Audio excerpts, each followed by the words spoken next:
Hey, what is up? Welcome to this episode of the Wantrepreneur to Entrepreneur podcast. As always, I'm your host, Brian Lofermento, and I know everybody wants to talk about AI this year, and there's a lot of people speculating about how AI is going to impact all of our industries, all of our businesses, and heck, all of our lives. But today, I am particularly excited about an incredible guest and fellow entrepreneur and expert in this domain because you're going to see that she is thinking ahead in ways that AI is going to impact all of us. Not going to, that it already is, and fortunately has come up with solutions that all of us can use in our own businesses to set us up for success in this AI era. So let me introduce you to today's guest. Her name is Apurva Luty. Apurva has spent the last decade at the absolute edge of every major platform shift, from engineering proprietary marketing mix models at Microsoft to designing the blueprint for commerce in AR and VR at Meta. She has a track record of turning new mediums into predictable revenue. After solving the puzzle of community monetization at Discord, she is now tackling the final platform shift,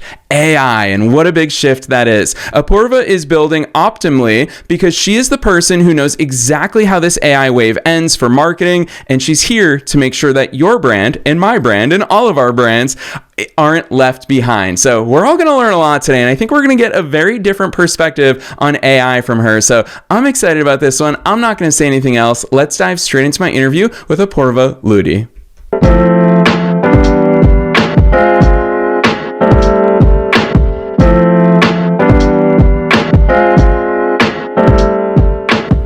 All right, Apurva, I am so very excited that you're here with us today. First things first, welcome to the show. Thank you. I'm excited to be here. Yes, I am so excited to geek out because this applies to all of us in our own businesses, even people who are thinking to themselves, well, I don't want to use AI. I'm just a local ice cream shop. There's so much good stuff. But before we dive right into that, you've got to take us beyond the bio. Who's Apurva? How'd you start doing all these cool things? Yeah, so a little bit about me. My name is Apurva. I've been in tech now for a little over a decade and have been fortunate to have worked on some really amazing consumer tech brands. For those of you that remember the infamous Windows 10 launch, that was one of my first big consumer product launches. Learned a lot from that, but then went on to launch a number of other consumer products at Microsoft, Meta, and then most recently at Discord. But I really consider myself to be a marketer and storyteller at heart. I'm sure you're going to ask this question, but how I got into marketing was reading National Geographic magazines when I was a kid. Which might sound kind of like a strange way into marketing, but I just loved, how these journalists were able to take such complex and heavy topics in science and really translate them for audiences, including like a 10-year-old kid like me. I just love that. I thought that was magical. And ever since then, I've wanted to kind of be at that intersection of what is cutting edge from a technology perspective and how we make that relevant and apply that to our day-to-day and communicate that to make it accessible for everyone. Yeah, I love that overview, especially because you wove in there how much you are a marketer at heart. I feel like if someone asks me to put a label on myself as an entrepreneur, very much I feel like I'm a marketer in so many ways. And back in 2012, which I was 4 years into my entrepreneurial journey, I started a marketing agency, which was primarily focused on search engine optimization. And you know, as well as everybody else, how important SEO was back in 2012 and in the early 2000s in general. But here you and I are having this conversation at the beginning of 2026, there's a new player in town. There's a new place that people are searching to find businesses, to find answers, to find resources. So, Apurva, I'm going to use that obviously as a natural segue to set you up to introduce us to all the cool things that you're building with Optimally. You've got to introduce us to your company. Yeah. So I'll get to that, but maybe I'll take a step back and talk about how I got into this and my entrepreneurial journey, because it's not typical. It's not one that I expected to ever be on. As I mentioned, my entire career has been at very large companies. I consider myself to be a top-notch operator. I know how to navigate large organizations. I know how to execute. I had a manager that once called me like a one-woman SWAT team. I just love big problems and trying to figure out how to quickly solve them. But I never considered that to be like a core skill set for someone who would launch their own business or company. And I always felt like, well, I need like a really cool idea if I wanted to start a company. And so for a long time, this isn't something I ever thought about pursuing. Now, all of that changed for me about a year ago, as I think it has for a number of people just over the past couple of years, as AI has become more and more widely adopted. For me, I was trying to understand my own behavior around how I was using AI in my day to day, and kind of talking to friends and family, and was observing that people were more and more starting to use AI to do things that they previously would have used Google for, right? So just finding products and services, but not just discovering products and services, but actually using AI like ChatGPT to go back and forth, debate, and make decisions, like pretty big, important purchase decisions. And at first I was like, well, this must be an early adopter trend. This is probably just because I'm surrounded by very tech forward people. But then I started looking at the data, and Gartner at the beginning of last year predicted that there would be a 25% decline in traditional search queries. And I think that has more or less been the case as we've kind of looked at 2025 data. And that's incredible. Like in a short period of time, consumer behavior has totally changed. And that's when I started to kind of see, oh, this is the next platform shift, which for me as a marketer, I'm like, aha, there's an opportunity here for me to figure out how I can better tell my story as the communication medium changes as well. And so for me, that was the entrepreneurial spark for Optimally. I just really wanted to understand how these LLMs work, and how I, as a marketer, could leverage this as a once in a generation kind of opportunity to take advantage of this platform shift. And for me, I'm coming at it from the perspective of I want challenger brands, especially, to succeed in this environment. When there's a big platform shift, like there was from Web 2.0 to mobile, and then from mobile to communities, it's always the little guys, right? The challenger brands that are kind of ahead of the curve, that are able to kind of most take advantage of those opportunities. And so I wanted to help those brands. And so that's why I founded Optimally. That, and because I also just find this problem of understanding LLMs to be really, really fascinating. And so all that to say, I think I became an entrepreneur not because I had that really great like a solution or idea for a solution. It's just because I truly became obsessed with this problem. And we're still on the journey to solving that problem. So there's a lot of work yet still to be done. Yes, I love that. And I really I want to scratch at that problem for all of us listeners here today, because I will transparently share this with you while we're on the air, that as soon as our pre-production team saw this one section of your website, it scratched at our pain point. We were like, oh, this is such a brilliant way to call out what it is that we're all facing in this new AI era. And of course, a very brilliant way for us to navigate our way successfully in this new AI era. And that section on your website, I'm just going to call this out for listeners who can't see your website like I can, is that the headline reads, "We teach AI to understand brands." We started with our own. And what you have done is you've taken the top 5 LLMs, ChatGPT, Claude, Gemini, Perplexity, and Grok, and you've asked all 5 of them to tell you what your company is and what your company does. And instantly it made me want to be like, holy cow, I'm kind of afraid to ask all 5 models what they think of my business is and how they summarize it. And then importantly, I want it to be accurate, because other people are going to be researching our companies this way. So introduce us to this as that practical exercise. I love that that's the gateway into understanding what Optimally does, but take listeners deeper there, because I feel like this is something that we can't ignore. We have to start confronting. Yeah, I mean, it's scary, no doubt about it. I completely feel that as a marketer, when I started thinking about the implications of this, it was kind of terrifying. I was like, oh my God, AI, ChatGPT, it's going to become some sort of gatekeeper between me and my customer. That's not like a great thing to hear as a marketer. But then I started kind of digging deeper. And once you kind of get over that initial fear, you start to see this as a really unique opportunity, because LLMs, at least the way that I understand them to function, are not algorithms. They truly do think like humans would think. And so in order to market to or persuade an LLM, you really have to think about your brand narrative holistically. And look, I've been doing marketing for 15 years in tech. Nobody ever wants to invest in brand because it's just so much easier to invest in performance marketing and get the clicks. And so I've always struggled to like make a really good case for the ROI of brand investment. And what I started realizing is because of the way that LLMs work and because of how you can trace, where they're getting their information and how they're synthesizing that information, this is a way of basically making a case for why you need, strong brand positioning and a full funnel marketing approach, because LLMs aren't just looking at one channel. They're looking at the entirety of your presence online, just like a human might, and kind of forming an assessment or a judgment of you based on what's out there. And so I kind of saw that as a big opportunity. And with regard to asking AI what it thinks about you, it is scary. But at some point, you're going to have to put yourself out there, and you might be doing this with, people in your network already. If you're starting a business, you're asking them for feedback.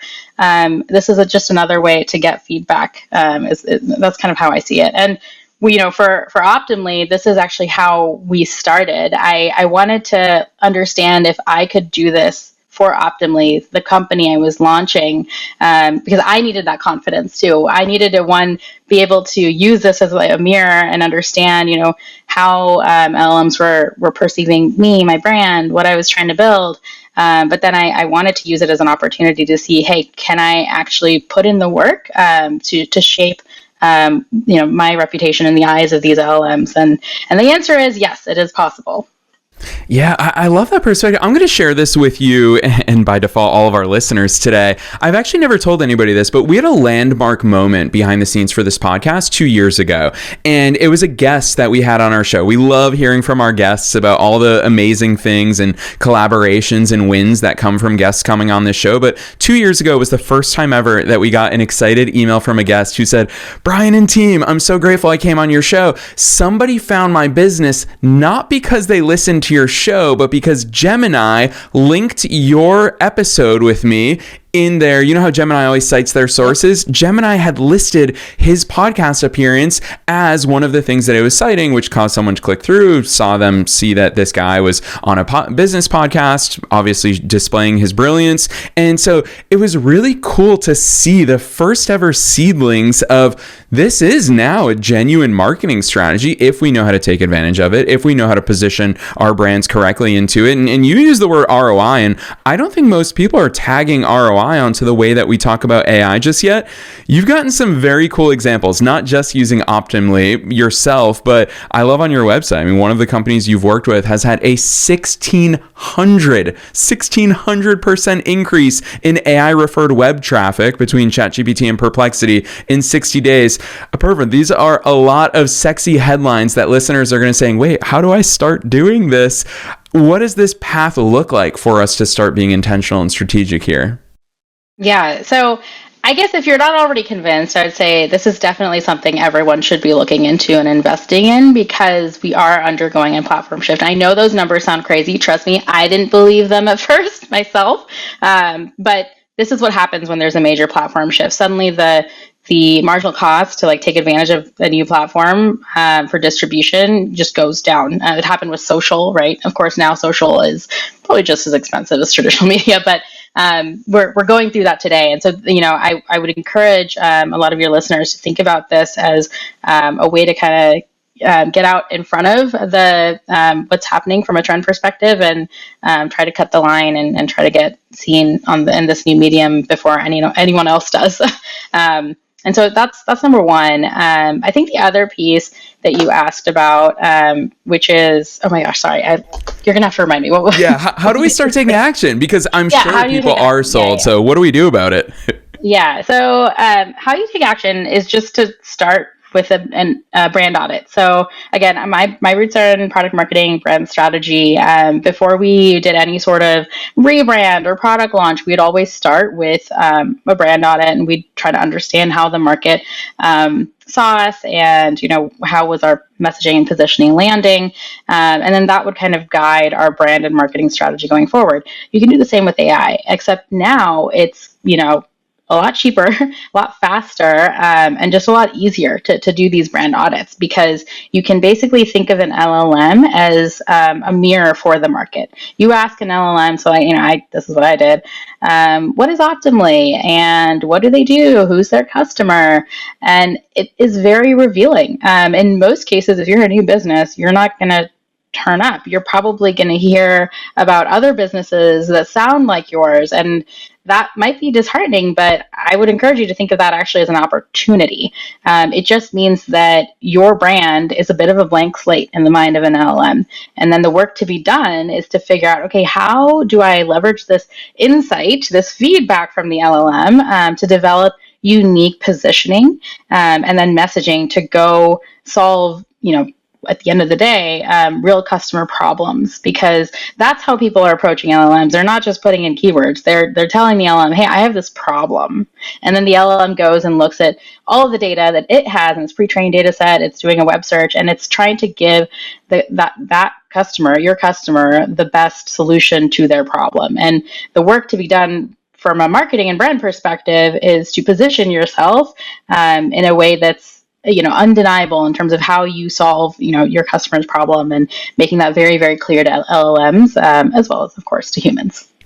Hearing the way you talk about this, I don't know if we as business owners should be encouraged or discouraged because of the fact that we are at the mercy of whatever their knowledge base is. And the reason why I say encourage or potentially discourage is because when I think about SEO, obviously I view so much of marketing through that lens because that's the world that I came from, is I think about, well, if let's say I work at MailChimp, and let's say one of our biggest competitors is ActiveCampaign, well, I know that people are going to be wondering, what are the benefits of MailChimp versus ActiveCampaign? So 5 years ago, Apurva, what did we do in that case? We wrote a blog post called, MailChimp versus ActiveCampaign, and Google would find it and crawl that page. And when people would Google it, that was the page title that most closely matched the search query. And so it felt very controllable, is that I could target keywords, and then I could create content to match those keywords, and then I could get it to rank through a variety of things that I do on page, off page. All of that is to say it felt like a formula.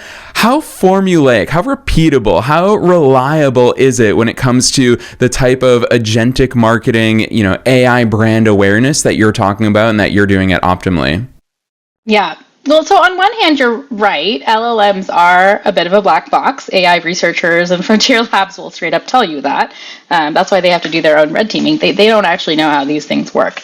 But that doesn't mean that you can't control kind of the outputs as it relates to your specific brand. It just requires a different approach. And actually that approach, if you know and understand SEO, it's just an evolution of SEO. And so instead of thinking about, feeding the algorithm keywords, what you're trying to do is feed the LLM information, truly teach the LLM who you are, what you do, who you serve, what makes you great. So in that sense, you're not just marketing to it, you're actually training or teaching the LLM about you. It's just a little bit more robust than, keywords and headlines. But at the end of the day, the mechanism through which you teach an LLM is very similar to what you would have done previously with SEO. You're writing content, and you're making sure that content again is answering key customer questions and kind of meeting your ideal customer where they are.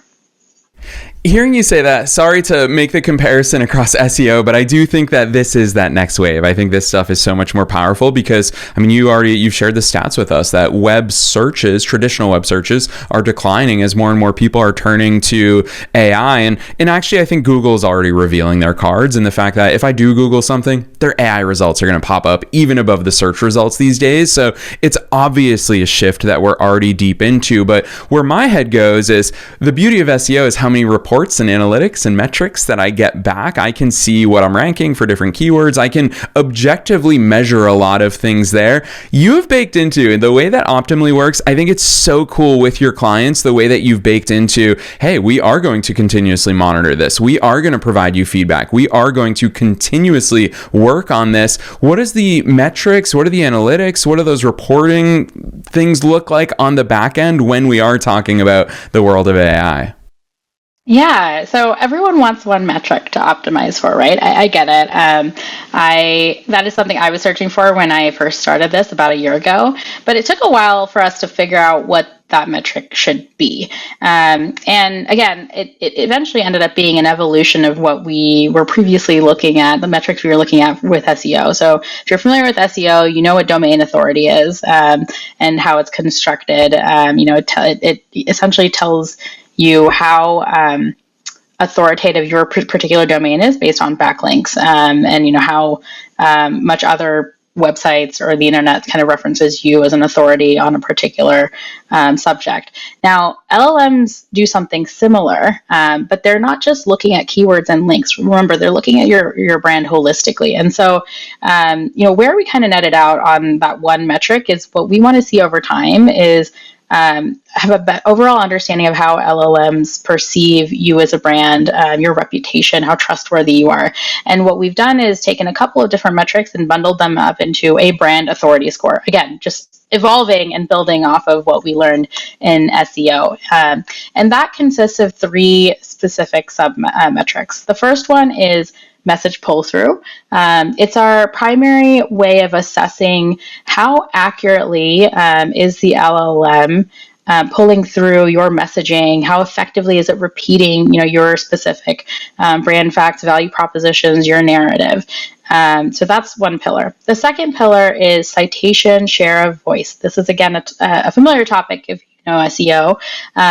But what we're doing here is kind of taking a PR approach where we look at whether those citations are owned or whether they are earned in terms of third-party placements. And what we actually want to see over time is that the LLMs are citing you more so than other domains. And the reason for that is because at the end of the day, if it's your brand, your products, your service, you want the LLM to be citing your content. You want to control that narrative. And so the goal with that second pillar metric is really just to see the owned citation share increase over time. And then the third, and this is the one that everyone talks about, the third metric or pillar is recommendation rate.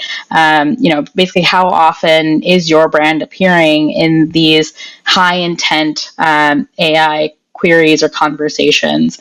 So that pertains to kind of like the category. So in the case of Optimally, if someone is searching for what is the best tool or way to monitor and understand my brand's presence in AI answers, eventually I want Optimally to surface in that conversation. It doesn't have to be in that first response. It often isn't, but I'd want to be understanding how often is Optimally the brand present in those answers. So brand authority is really a combination of those three metrics, and that's kind of what we have found to be most actionable. And so the one thing I'll say is like the metrics themselves may evolve as we learn more and more about the black box that is the LLM, but at the end of the day, what we want to do is measure things that we can action on. And so we've chosen those three metrics because we believe that there are very specific actions we can take as marketers based on our understanding of those metrics. Apurva, hearing the way you talk about this, you keep using that word action, and that's why we've been so excited to have you here on the air, because out of all the conversations we have about AI, I know that the way you talk about this stuff is going to get people the most excited to take action. And I think about how many listeners are immediately going to inject their favorite LLM with questions about themselves and their own businesses. And it takes me back to two ways that I want to go from here is, one, oftentimes when I used to talk about SEO, people would hop onto Google and they would search their business name and they would say, look, I'm ranking. Like everything's good. Why do I need SEO services? So that's the first thing that I'd love to hear your perspective on, about the fact that it's not necessarily only when people are explicitly asking about our brands, but there are other opportunities surrounding that, about our industry, our topic, our expertise. And then secondly, the thing that I often used to find throws off SEO results and people gauging it themselves is all of our models and all of our search engines are catered uniquely to us. And so incognito became my friend when I worked in the world of SEO, but I always encourage people, don't search on Google when you're logged into your Gmail account, because it knows you and it's going to cater your results. It's going to be different if I search it. How much is all of this playing into AI results these days? Great question. See, you're already ahead of the curve, Brian. All of these things that you're mentioning about SEO, again, it's an evolution when it comes to LLMs. So I'll start with the second piece first of, how do you actually see and understand how you're showing up if, the LLM is trying to cater to you? Incognito mode is your best friend. So this is an old school tactic, right? Just open up a guest or private window, log out of your LLM account, and you can just kind of search there. And in fact, I would encourage you to search and learn about your brand in that way, because if you're just using your account, it's very likely the LLM already has some context about you and what you do, and so you're not going to get a very accurate answer there. And then, sorry, you'll have to remind me again about the first. Yeah, no, all good. I knew I was laying on you. The first part was about not just searching and asking, what is the Entrepreneur to Entrepreneur podcast? But I would rather rank when people ask AI, hey, what are the top 5 business podcasts? Talk to us about that adjacency in search queries, in AI conversations. Yes. So this is what I get so excited about, because I see this as an opportunity. When people are having these conversations with LLMs, again, they're going to the LLM with a specific problem. They didn't used to really do that with Google search, right? Because they were looking at keywords and they were trying to do their own research. And at the end of the day, they had some idea of a problem that they were trying to solve in their heads, but they weren't explicitly telling anyone what the problem was. And we were kind of having to guess at that. But with LLMs, people are making explicit very early on what is their intent, what is the problem they're trying to solve. And it's our job to use the data that we get from LLMs to infer what those high intent opportunities are and figure out how we can best serve and address customer problems in those spaces.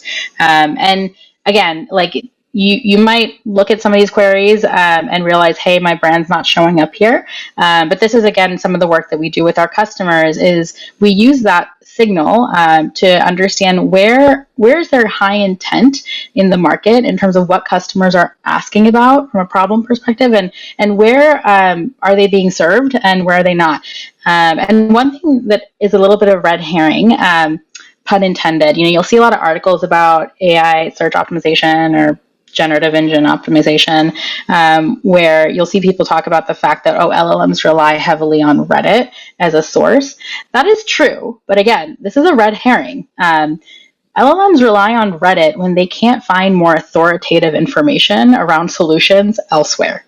Makes sense, right? If I'm a human and I'm doing my own research and I can't find a website that has a product that specifically, meets the need I have, I'm probably going to go to Reddit. And that's exactly what LLMs do too. Now, the solution to this isn't to say, I need to go hire a Reddit, marketing agency or figure out how to do communities marketing. You certainly can. And there's value to that too. But actually the solution is to say, hey, there's a white space in the market. People have this problem and they don't know what the solution is and nobody's talking about it. I could be that solution for them, of course, if that's in my wheelhouse, right? And then you can take that signal to actually sharpen your own brand positioning and messaging. So all that to say, it's going to be difficult at first when you start interacting with LLMs this way to understand how your brand is perceived and where there's gaps. But I would approach it as, hey, this is an opportunity for me to learn about the market and with this signal, improve my own brand positioning and messaging. And at the end of the day, solve customer problems, because that's what we're all here to do, right? Yes, 100%. Oh, I so value those insights and all these really tactical, actionable. I'm just going to keep coming back to that word because I feel like it's so relevant in today's conversation. And I know that in a world where a lot of people are talking about AI in theory and guessing what's it going to look like in the future, this is cool because this is something, listeners, the reason why we brought Apurva on the show today is because we can and we should all take action starting today in many of these domains. So Apurva, I'm super grateful for that, but I've got to put you on the spot one last time because it's the question that I ask at the end of every episode, and that is, what's your best piece of advice for listeners? We can zoom way out, you can go aligned with what we've talked about, or super broad, you can take it in any direction you want, but we're being listened to by both entrepreneurs and entrepreneurs who are at all different stages of their own growth journeys, and you're one of us, you're a fellow founder. So with that hat on, what's that one piece of advice that you want to leave them with today?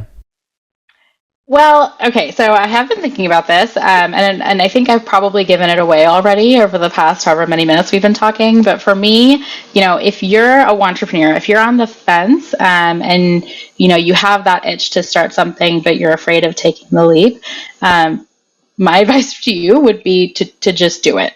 In the infamous words of every single Nike commercial, like literally just take that leap, because you are probably more prepared than you realize you are, if you're afraid of that piece. And then in terms of like, do you have some area of expertise or problem you can solve? The answer is probably yes. Again, if you're thinking about becoming an entrepreneur, you probably have these answers already. And the number one thing that I've learned over my career, and also especially over the past year, is that I had all these things that I would think about, and I would like write about in blog posts or to my friends or on LinkedIn posts, but I always like didn't feel like I was qualified to really solve these problems. And then with Optimally, something changed. I was motivated to go figure it out. And it was that bias for action that really kind of helped me get over this hurdle or mental block I had about, not feeling like I could be an entrepreneur. So that would be my advice for your entrepreneurs. And then I guess extending upon that for entrepreneurs, like if you're afraid of, what is AI search going to mean for your business? Again, take that piece of advice, bias for action, start testing, start, doing your own brand audit. You got to start somewhere if you want to make progress. And so that's kind of my advice these days. Yes, so well said. And what I have found in a bias to action is that there's always people who are 1 or 10 or 20 steps ahead of us that can illuminate that path for us, is that we're never alone in that journey. And Apurva, that's why I'm so excited for listeners to check out all the amazing things that you're doing, because I'm just going to throw it out there. I hope that you reiterate this when I kick it back to you, but I'm going to throw it out there that I love the fact that right on your website, the big old blue call to action buttons all say run a free audit. And that's available to all of us when we land on your website to start taking that action. So lots of action that should be taken from here based on that advice, based on all the things we talked about. Although I think your industry needs a good acronym, because SEO is so easy to talk about. We need some sort of acronym to talk about all this stuff. AEO doesn't just quite cut it yet, although I'm sure we'll get there. So Apurva, for listeners who want to go deeper and find Optimally and take advantage of that free audit and start going deeper and taking action, drop those links on us. Where should listeners go from here? Yeah, so you can check out our free brand audit on our website. It's at optimally.ai. Again, that's just a starting point. I would encourage you to use that to kind of figure out, okay, where is your brand position? Where do you want to take it from here? But the opportunity here really is limitless. When again we're starting from scratch and going through this kind of big platform shift, it's an opportunity to start anew, turn a new page. And so that's the approach I would take. And if you have feedback or thoughts or questions about your brand audit, my information is also on our website, so you're welcome to reach out to me directly. As you can tell, I have a very growth mindset approach to these things. And so I want your feedback too. At the end of the day, I don't want to just be putting out solutions that no one's asking for. I want to make sure we are also solving real problems and helping everyone that is kind of navigating this space together. Yes, I love that. And listeners, you already know the drill. We're making it as easy as possible for you to find that link down below in the show notes, no matter where it is that you're tuning into today's episode. You can click right on through directly to Optimally. You're going to land right there. We're also linking to Apurva's personal LinkedIn, so if you want to reach out to her and continue the conversation one-on-one, you see how much she loves doing this stuff. We probably could have had a 3-hour-long episode here today, so definitely check out the links down below in the show notes. Otherwise, Apurva, on behalf of myself and all the listeners worldwide, thanks so much for coming on the show today. Thank you, Brian. This was great.